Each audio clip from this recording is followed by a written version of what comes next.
స్వచ్ఛ ద్వారా ఎన్ఎస్డిసి నైపుణ్య స్థాయి పెంపు శిక్షణ ద్వారా ముడి సరుకుల సరఫరా పథకం, ఆర్ఎంఎంఎస్ ద్వారా కింద ముడి సరుకుల సరఫరా ఎగ్జిబిషన్స్, మార్కెటింగ్ ఈవెంట్స్ నిర్వహించడం ద్వారా సహకార సొసైటీలకు చెందిన చేనేత కార్మికులకు కూడా సహాయపడుతుంది. నమస్కారం.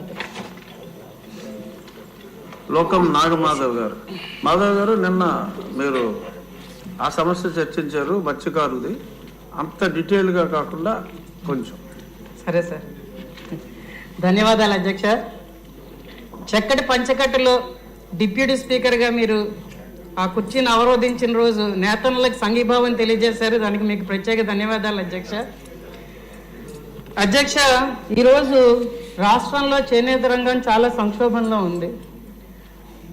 ముడి సరకుల ధరలు పెరిగిపోయి మరమగ్గాలతో పోటీ పడలేక, అలాగే జిఎస్టీ అన్నది విధించడం వల్ల చీరల ధరలు పెంచలేకపోతున్నారు. అదే వాళ్ళు తయారు చేసిన ఉత్పత్తుల ధరలు పెరగట్లేదు, కానీ ముడి సరుకుల ధరలు పెరిగిపోవడం వల్ల సుమారు మన రాష్ట్రంలో 50% మగ్గాలు మూతపడిపోయాయి అధ్యక్ష.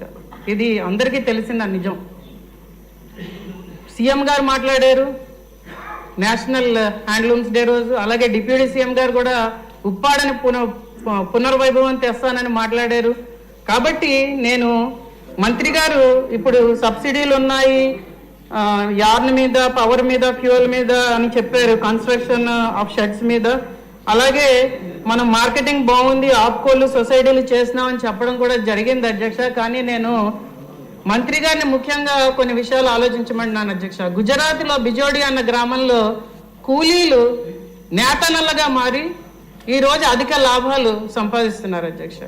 మన రాష్ట్రంలో నేతన్నలు కూలీలుగా మారిపోతున్నారు అధ్యక్ష, మగ్గాలు మూసుకొని. ఎందుకంటే ఆ రోజుకి వచ్చి ఆ 150-200 రూపాయలు కూడా వాళ్ళకి రావట్లేదు అధ్యక్ష. కాబట్టి మన ప్రభుత్వాన్ని, ఎన్డీఏ కూటమి ప్రభుత్వం వల్లే వాళ్ళకి న్యాయం జరుగుతుందని వాళ్ళందరూ కోరుకుంటున్నారు. కాబట్టి మనకి మంచి పొందూరు పట్టు, పొందూరు, ఉప్పాడ, మంగళగిరి, పోచంపల్లి, ధర్మవరం, కలంకారి, వెంకటగిరి ఇవన్నీ మంచి బ్రాండ్లు ఉన్నాయి. కాబట్టి మన ప్రభుత్వాన్ని నేను కోరేది ఏంటంటే, నేతన్నకి నెలకి నికర ఆదాయం ఖర్చులన్నీ పోగా ఒక 8,000 నుంచి 10,000 రూపాయలైనా వచ్చేటట్టుగా ఆలోచించమని నేను మంత్రి గారిని, ప్రభుత్వాన్ని ఈరోజు కోరుకుంటున్నాను అధ్యక్ష.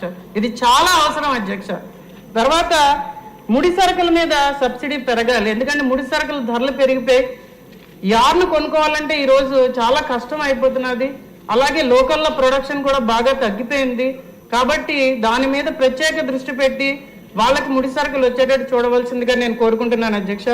తర్వాత చేనేత కార్మికులకి, నేతన్నలకి ఇళ్ళు ఇచ్చేటప్పుడు షెడ్లకి సెపరేట్గా, అంటే వాళ్ళకి స్థలం ఉంటే షెడ్లు కట్టుకోవడానికి వేరే బడ్జెట్ ఇవ్వవలసిందిగా కూడా ప్రభుత్వాన్ని ఈరోజు మంత్రి గారిని కోరుకుంటున్నాను అధ్యక్ష. అలాగే కమ్యూనిటీ షెడ్స్ మీద ప్రత్యేక దృష్టి పెట్టాలి. ఎందుకంటే అమరచింత అనే ఊరిలో కమ్యూనిటీ షెడ్స్ పెట్టి దాన్ని ఒక ఎంఎస్ఎంఈగా రూపొందించి ఈరోజు వాళ్ళ అధిక లాభాలు తెలంగాణలో పొందుతున్నారు అధ్యక్ష. కానీ ఆ పరిస్థితి మన నేతన్నలకు లేదు. అలాగే ఇంకొక ముఖ్య విషయం నేను కోరుకుంటున్నది ఏంటంటే, మాధవ్ గారు, ఇది ప్రశ్నోత్తరాల సమయం, సూచన సమయం కాదు. మీరు అన్ని సూచనలు ఇస్తున్నారు. అదే నేను కమ్యూనిటీ షెడ్స్ పెట్టమని అడుగుతున్నాను అధ్యక్ష, సూచన కాదు అధ్యక్ష. కమ్యూనిటీ సబ్సిడీ ఇవ్వమని అడుగుతున్నాను అధ్యక్ష. ఉద్దేశం ఉందా అని దాని ప్రశ్న రూపంలో అన్ని సూచనలు చేస్తున్నారు. ఇప్పటికే ఎక్కువ చేశారు కొంచెం. కమ్యూనిటీ షెడ్స్ మీద ఏదైనా మనకి సబ్సిడీ అధికంగా ఇచ్చి అది పెట్టే విధంగా ఏదైనా ప్రభుత్వం దృష్టి సారిస్తుందని మంత్రి గారిని అడగడం అవుతున్నది అధ్యక్ష. అలాగే మనం మార్కెటింగ్ మీద ఇంకేమైనా అడిషనల్ గా మనం ఆలోచించి, మన ఆప్కో ఈ సొసైటీలు ఉన్నాయి నాకు తెలుసు అధ్యక్ష, కానీ ఫ్యాబ్ ఇండియా అలాంటివి ఏంటంటే ఎక్స్పోర్ట్ క్వాలిటీగా మన నేతలకు ఏవైనా సహాయపడేటట్టు ప్రభుత్వం ఏమైనా ఆలోచిస్తున్నదా అని కూడా మంత్రి గారిని అడగడం జరుగుతున్నది అధ్యక్ష.